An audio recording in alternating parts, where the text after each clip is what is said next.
Welcome to a series 4 and 5 card buyer's guide slash tier list. For today's video, I'm going to group cards up in a way that I think makes sense to help you understand which ones will be the best ones to spend your resources on, whether it's your very valuable collector's tokens or when you're allocating spotlight keys as the caches come along.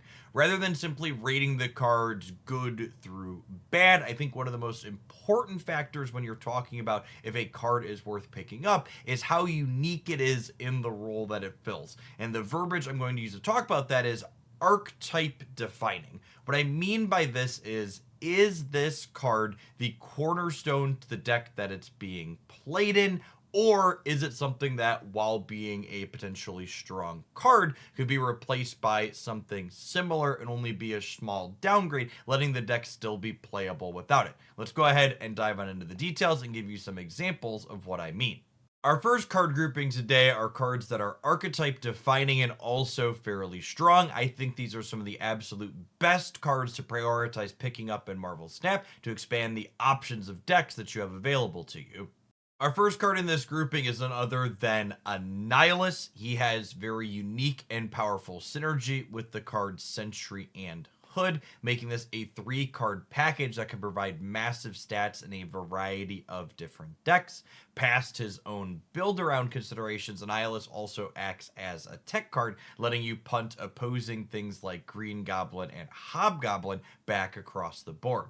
Pixie is a powerful card that gives you high cube equity, making the exact output range that you're going to have difficult for your opponent to estimate, often allowing you to win big 4 and 8 cube swings. Pixie decks also tend to have large deck building considerations, making sure they have a mixture of both really high cost and really low cost cards to get the absolute most out of her trigger. If you want to play anything that contains Pixie, she has no replacement.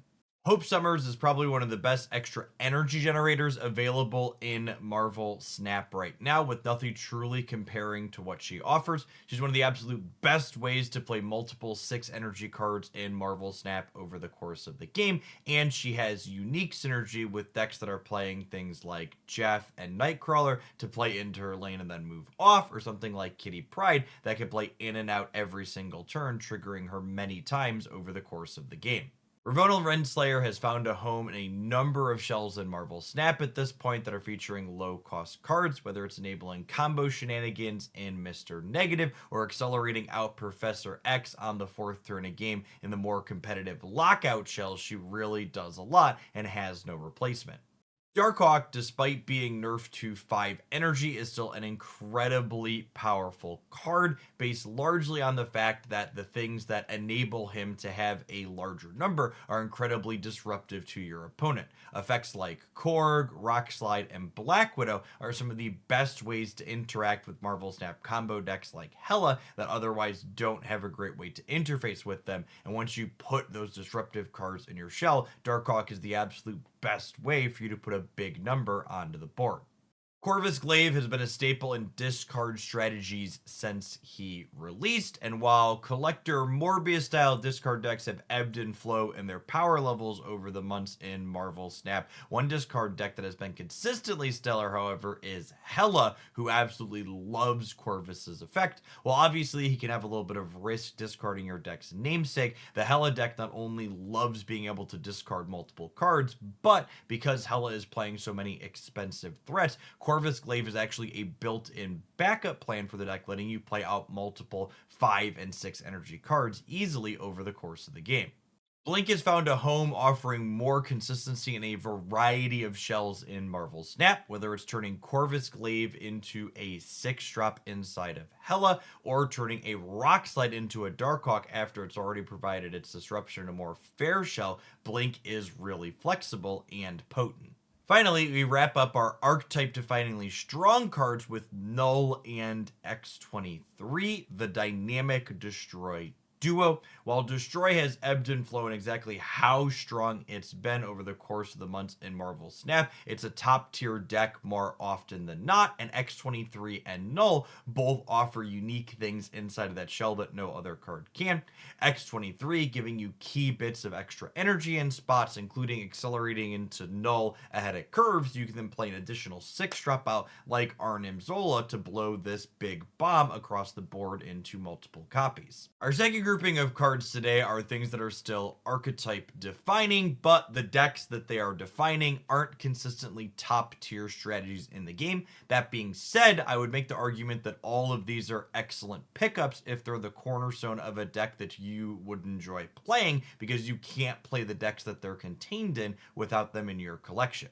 To kick off this fine category, we have a selection of cards that fit into discard archetypes: the Black Knight, Proxima Midnight, MODOK, and Meek are all cards that have seen play in top tier decks in Marvel Snap over their lifespan, but haven't always consistently been there. Black Knight in particular has seen play in Hela as well as Zabu shells before that card was adjusted. Proxima Midnight tends to be very strong alongside MODOK in decks that are looking to blow away their entire hand and would love to get a free 7 stats on the board in the process. And Meek is a card that serves as another cheap scaling threat in the collector Morbius style discard decks that are looking to churn through their hand and grow up cheap cards they play out onto the board early. Our next card in this grouping deserves a little asterisk next to this review, almost assuredly. Werewolf by Night very recently is getting put to a 3-1 stat line after languishing as a 4-4 for some time. I think there is a real chance that this card is perhaps strong and not just fine, but the 4-4 was originally going to be mediocre, so I'm going to split the difference for the time being. While it definitely scales really large, I think there's a chance that there's enough Professor X and Storm Lockdown in the format that Werewolf by Night could still just be fine, as well as considerations for things like Red Guardian punching it before it really gets going. At any rate, Werewolf by Night is definitely a card that defines the decks that it's played in, and it's definitely better than it once was back at 3 energy. Next up, we have a pair of lovely ladies that are often featured together, Elsa Bloodstone as well as Kitty Pryde.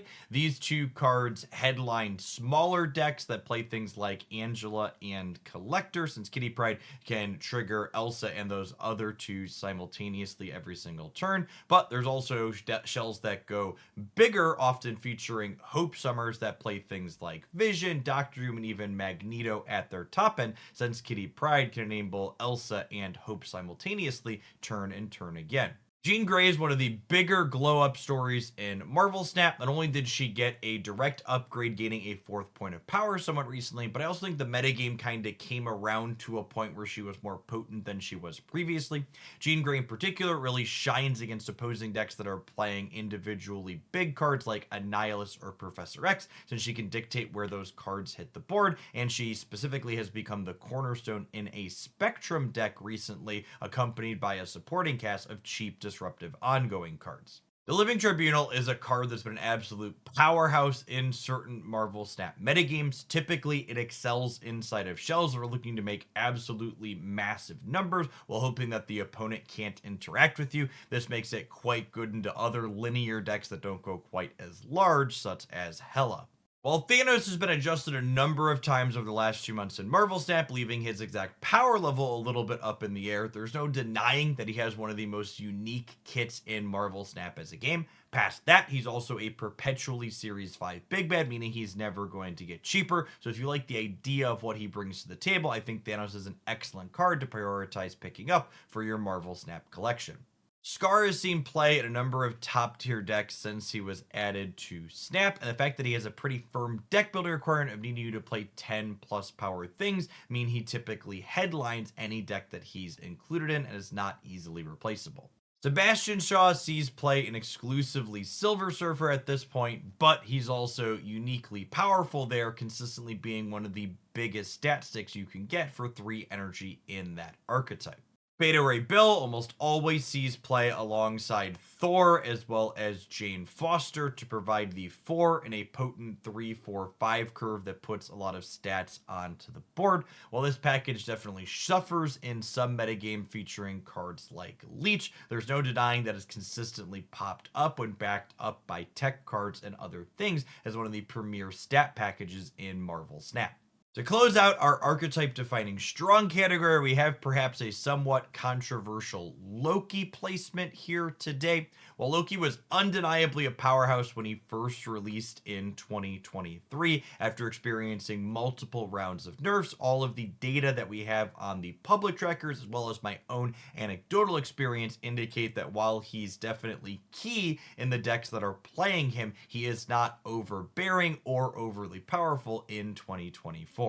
Next up, we're going to wrap up our archetype defining cards with things that, while cornerstones to the decks that they're contained in, are not contained in any decks that are particularly powerful at this present juncture. Our first few archetype defining mediocre cards all used to be format powerhouses, but then they took a nerf bat to the knee.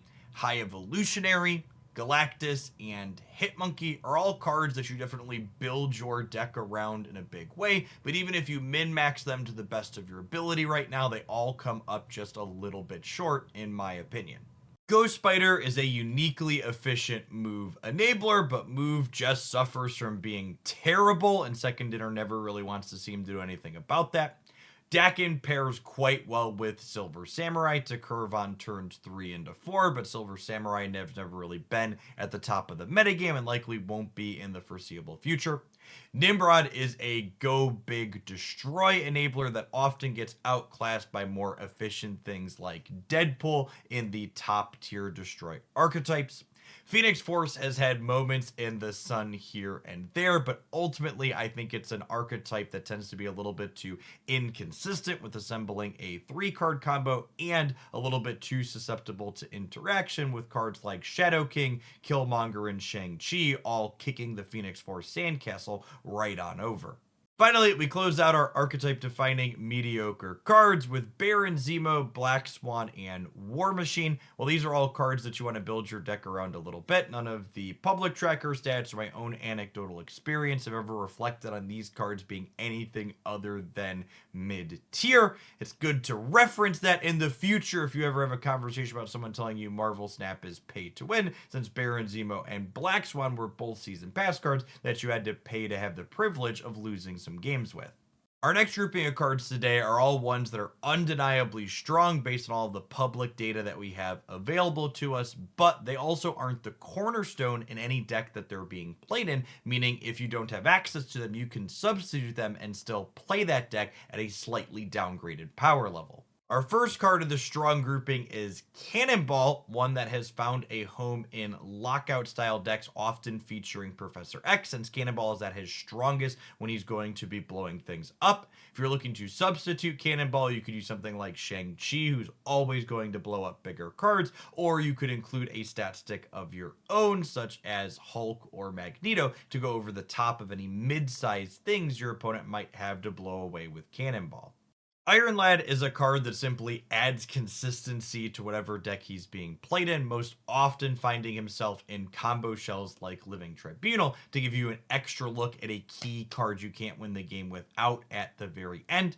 Best substitutions for him are often something like Crystal or Jubilee that can add consistency to your combo deck in a different way.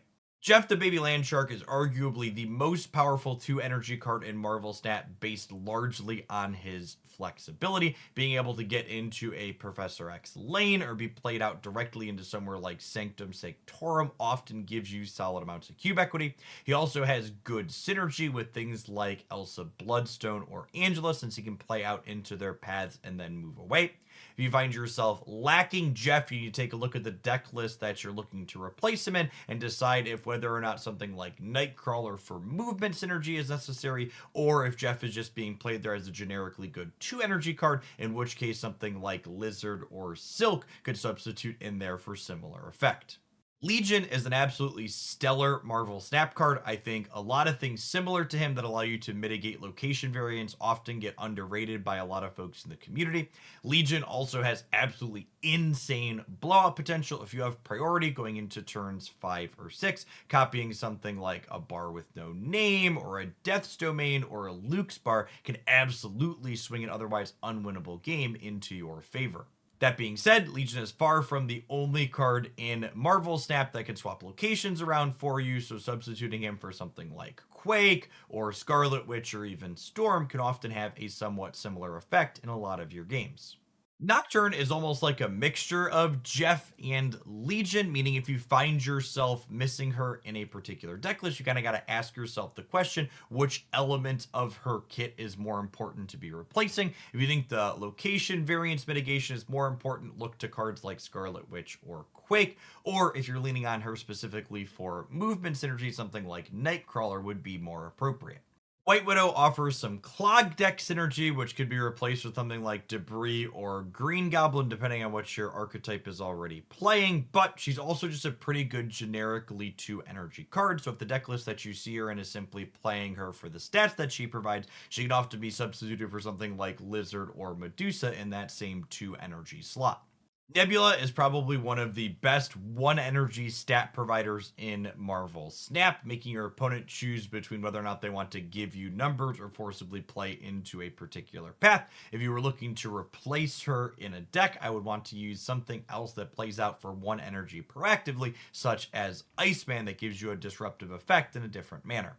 Finally, we're going to wrap up the strong card grouping today with 6 different cards that all have just numbers in a variety of different ways. Cull Obsidian is a 4/10, meaning if you're looking to replace him, you want to look to something like Crossbones or Jessica Jones. Gladiator is a 3/8 that has a little bit of risk and often a high reward. You could replace him with another 3 energy card such as Polaris. That's going to provide you more middle of the road stat line without any risk.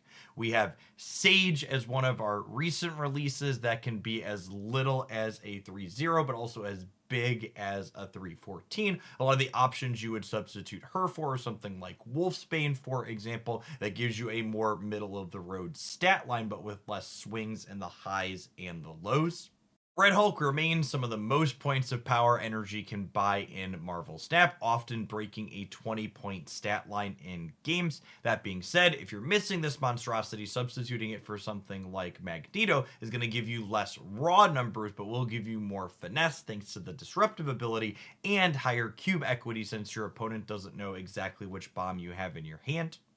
Mockingbird gets discounts in a few different ways, and depending on what exactly a deck is using to make her cheaper, you could substitute her for something like Cull Obsidian or Crossbones, getting efficient stats at a discounted rate. Finally, we have US Agent, who is a card that can provide a big number on the last turn of the game, meaning you could substitute it for something like Maximus in the 2 energy slot, or if you wanted to be more proactive with disruption, something like Goose can provide a similar effect of locking your opponent out of big plays in a more direct manner. Up next, we have a grouping of cards that are all fine in terms of power level. They've been present in top decks in the past, but aren't currently, and none of them are cornerstones in any of the decks in which they're being played, meaning if you substitute them out for something else, it's not really a big deal. We kick off this grouping with 3 cards that used to be powerhouses, but then 8 various nerfs in Miss Marvel, Alioth, and Blob.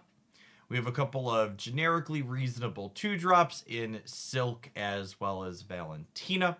We have Man-Thing, who's a 4 energy card that's just really struggled to find a home, occasionally popping up in the Gene Spectrum decks, but often getting outclassed by other lower cost ongoing cards in those archetypes.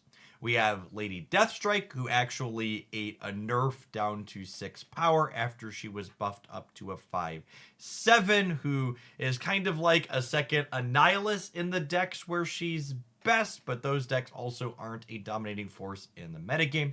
We have Spider Ham, who's an efficient disruptive 1 energy card. We have Snowguard, who has a somewhat unique spot inside of Loki slash collector decks, is generating 2 cards for 1 energy, but ultimately she does replace there with something like Agent 13 or Maria Hill to reasonable effect. And finally, we have Havoc, who's a pet card of mine that I absolutely love, who I promise is very playable alongside something like Bass, but also is the farthest thing possible from a format powerhouse. Next up, we have some Kang Tier Marvel Snap cards. These are all cards where if you told me you'd spent 3 Spotlight keys in a given week and you could guarantee one of them with the 4th, I'd be like, probably not. They are Kang the Conqueror, obviously, Kyeria, Hercules, Grandmaster, Selene, and our somewhat recently butchered Zabu.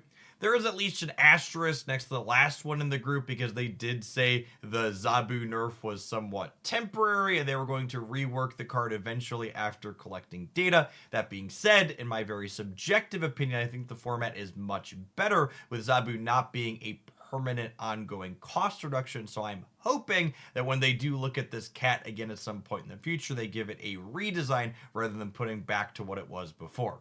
For those of you that have been carefully keeping track at home, you'll note that there's a handful of cards that I still haven't talked about yet today that are series 4 and 5 because I don't think they fit cleanly into any of the categories that I've already talked about.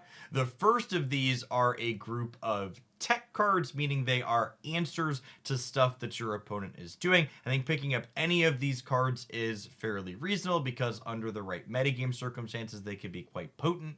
These cards are Mobius M. Mobius, who is consistently stellar against all of the cost reduction in Marvel Snap. There is Red Guardian, who I actually think is one of the best designed tech cards in the game. It answers potent things like Iron Man that you really want to take off the board, while also offering you effectively 5 points of stats for 3 energy if you need to play him out on curve. And lastly, we have Super Giant, who has yet to really shine in a particular metagame in Marvel Snap, but I would like to think that she could have a home if things shifted in the right direction, like we saw with Jean Grey earlier this year. Finally, the last series 4 or 5 card I have yet to talk about today is one that I cannot recommend enough that you spend your resources on if she's not already in your collection, and that is Nico Minaru. Nico Minaru headlines a variety of powerful different decks in Marvel Snap, and she is just a veritable Swiss Army knife in the game. Her spells do everything from mitigate location variants to draw you cards. She's incredibly skill testing. She has interesting deck building considerations. She really just does it all. If you don't have Nico, consider picking her up as your next collector's token purchase. Hopefully the pacing for this ended up all right. I don't actually know when I'm recording this outro exactly how long it's going to be, but I tried to do my best to spend appropriate amounts of time on varying cards while glossing over ones that didn't really warrant saying much about. I would love feedback in the comments down below on what you thought about the structure of this video. It's a little bit different than other series 4 or 5 tier lists that I've done in the past. I felt the category groupings that I was trying to use today do a better job of hopefully helping people decide which cards to prioritize spending their resources on, as opposed to saying which cards are good or bad. As always, if you agree or disagree with any of my replacements, I'd love to hear about that as well. And if you enjoyed my musings on this topic, be sure to snap that like button to help them reach some more people on our wonderful YouTube algorithm-driven platform here today.